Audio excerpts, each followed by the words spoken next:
Human rights commission में उनसे भी हम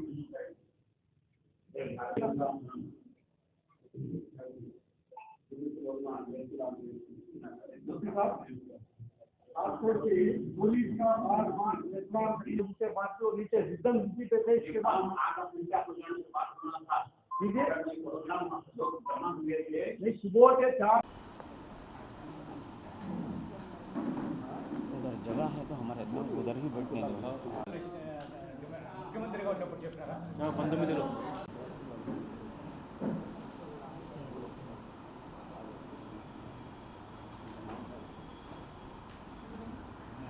और सिर्फ वोट बैंक हासिल करने के लिए ये जो पॉलिटिकल अंदाज में कार्रवाई की गई है, मैं इस पर दुख का इजहार करता हूं और इसकी मजम्मत करता हूं।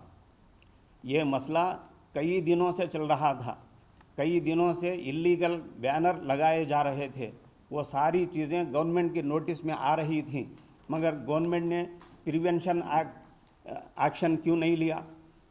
और फिर हफ्ते के दिन जिस दिन ये वाक़या हुआ है उस दिन 4 साढ़े 4 बजे हमारे कलेक्टर साहब ने कड़पे के चंद गिने चुने लोगों को फ़ोन कॉन्फ्रेंसिंग के ज़रिए से बात की है।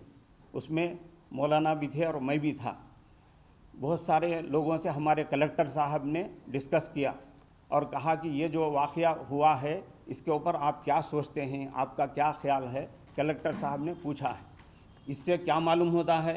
इससे ये मालूम होता है कि ये मामला बातचीत के ज़रिए से, आपसी गुफ्तगू के ज़रिए से हल करने का मसला था। और फिर अगर ये कलेक्टर साहब ने जो किया है वो इस वाक़ये से पहले करते तो बहुत अच्छी बात थी। बहरकैफ मैं इस वक्त जो बताना चाहता हूँ, अपने दुख का इजहार करना चाहता हूँ, वो ये है कि पुलिस की तरफ से वन साइडेड कार्रवाई हुई है, मुसलमानों को दबाने की कोशिश की जा रही है और फिर आज तक भी घरों के पास पहुंचकर पकड़ धक्कड़ करने का सिलसिला जारी है।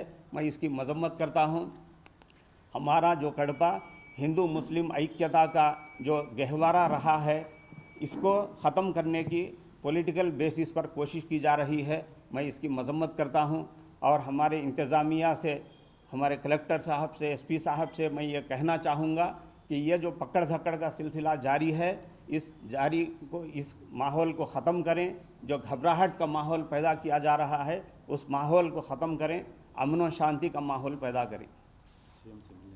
और इसी तरीके से इस मामले में हम लोग सीएम साहब से भी मिलने जा रहे हैं और इसी तरीके से भारी रैली ऑर्गेनाइज करके कड़पे की पूरी पब्लिक को हम ये पुलिस का जुल्म और पुलिस की ज़्यादती बताएंगे। इसी तरीके से जो ह्यूमन राइट्स कमीशन्स हैं उनसे भी हम रुजू करेंगे।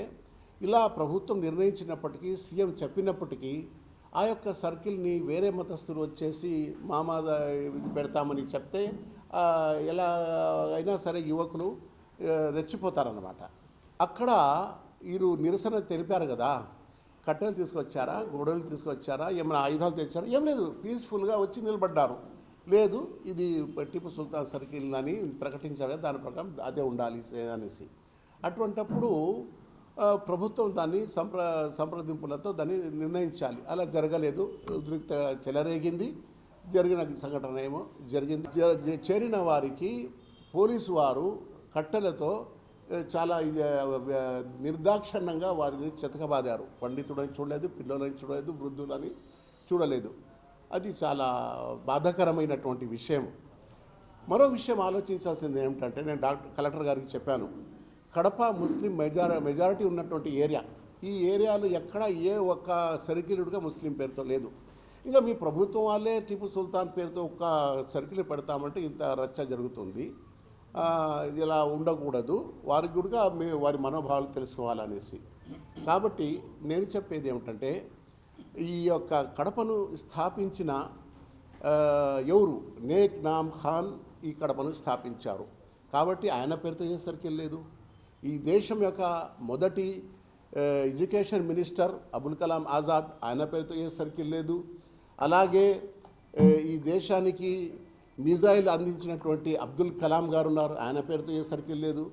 కాబట్టి ఇప్పుడు ఏదో అల్మాస్పేట్ సర్కిల్ సమస్య, అక్కడ వచ్చినటువంటి 150 మందిల సమస్య కాదు ఇది. ఇది ఒక వర్గానికి వారి యొక్క మనోభావాలను దెబ్బతీసే విషయంగా మారిపోయిందనమాట. కాబట్టి మా యొక్క ప్రభుత్వంతో డిమాండ్ ఏమిటంటే తక్షణమే ప్రభుత్వము 4 సర్కిళ్ళు ముస్లిం ఈ పెద్దల పేరుతో నియమించాలి. ఎందుకంటే వాళ్ళ హక్కు ఉంది అది అనమాట. టీపు సుల్తాన్ గురించి వివరంగా ఇతరులు చెప్తారు. ఆయన ఈ కడపకు మనవుడు, మరి ఈ దేశం కోసం ఆంగ్లేయులతో పోరాడి ప్రాణాన్ని అర్పించిన ఒక నవాబు. కాబట్టి ఈ కడపతో ఆయనకు ప్రత్యేక సంబంధం ఉంది. కాబట్టి ఆయన యొక్క స్థూపము ఆయన పేరుతో ఒక ప్రాంతం పెట్టాలి. ఇప్పుడు ఈ అల్మాస్పేట్ సర్కిలే అని మా డిమాండ్ ఏం లేదు. ఉంటే చేయండి, లేకపోతే ఎక్కడో ఒక చోట ఇటువంటి సర్కిల్ నిర్మించాల్సిన అవసరం ఉంది. ఎందుకు ఆయన విగ్రహం ఎందుకు పెట్టాలయ్యా? ఆయన తీసేసి వేరే విగ్రహాలు పెట్టండి అంటున్నారు. 10 సంవత్సరాలుగా అది ఆ విషయం నానుతూ వస్తే ఈరోజు వచ్చేసి అది తీసేయండి అని చెప్తే తీసేసేదానికి ఎవరు ఒప్పుకుంటారు ఆ పేరును? ఒకటి, టిప్పు సుల్తాన్ అందరికీ తెలుసు, భారత స్వాతంత్ర సమర యోధుడు. ఫస్ట్ మిజైల్ కనుక్కొని ఫస్ట్ రాకెట్లు తయారు చేసింది ఆయనే. బ్రిటిష్ వాళ్లను గడగడలాడించింది ఆయనే. ఇంకా తర్వాత మత సామరస్యం ఆయన కూడా పాటించాడు. భారత రాజ్యాంగాన్ని మనం అందరం గౌరవిస్తాం. దీంట్లో రాజ్యాంగాన్ని హిందూ, ముస్లిం, క్రిస్టియన్లు ప్రతి ఒక్కరు గౌరవించాల్సిందే. అటువంటి రాజ్యాంగంలో 2 చిత్రపటాలు ఉన్నాయి. ఒకటి ఝాన్సీ లక్ష్మీబాయి, రెండోది టిప్పు సుల్తాన్. వీళ్ళిద్దరూ స్వాతంత్రం కోసం పోరాటం చేసిన వారని చెప్పి ఆ చిత్రాల కింద రాజ్యాంగంలో ఆ ఫోటోలు ప్రచురించి కింద అప్పటి హోంమంత్రి సర్దార్ వల్లభాయ్ పటేల్ గారు అక్కడ వచ్చి సంతకం కూడా చేసి ఉన్నారు. అది కూడా మైసూర్లో మ్యూజియంలో అక్కడ ఉంది. మరి అటువంటి స్వాతంత్ర సమరయోధుడు మత సమరస్యాన్ని పాటించిన టిప్పు సుల్తాన్ గారిని ఈ రకంగా కించపరిచి ఆయనకు చెడ్డగా చూపిస్తూ ఆయన రాక్షసులు సైతారని చెప్పడము ఇది సమంజసం కాదు. ఈ విషయం నేను కలెక్టర్ గారి దృష్టికి కూడా, ఎస్పీ గారి దృష్టికి కూడా తీసుకెళ్లాను. ఈ సోషల్ మీడియాలో ఈ రకంగా చేయడం అనేది సమంజసం కాదంటే ఖచ్చితంగా అటువంటి వాళ్ళ మీద మేము చర్యలు తీసుకుంటామని చెప్పడం జరిగింది. ఇది టిప్పు సుల్తాన్ గారి గురించి.